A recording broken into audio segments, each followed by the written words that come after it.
Okay, so hello, ladies and gentlemen. How many of you guys have ridden the high-speed train before?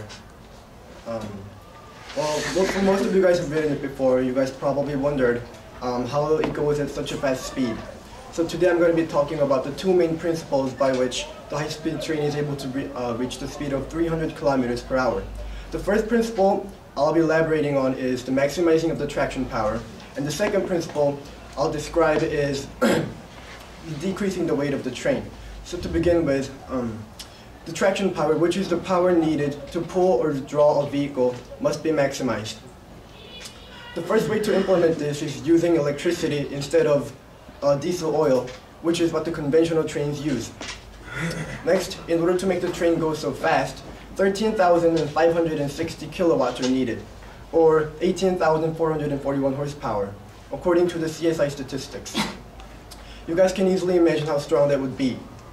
To supply this electric power, the catenary, which is a line above the rail, is installed.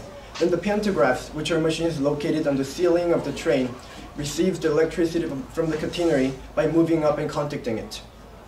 After the reception, they send it to the motors located underneath the train body. Using this power, the motors are able to rotate 60 times per second, spinning the wheels and eventually moving the train. Now the weight. For the acceleration to be maximized, the weight of the train needs to be as light as possible, but it has to be heavy enough so that the derailment doesn't take place.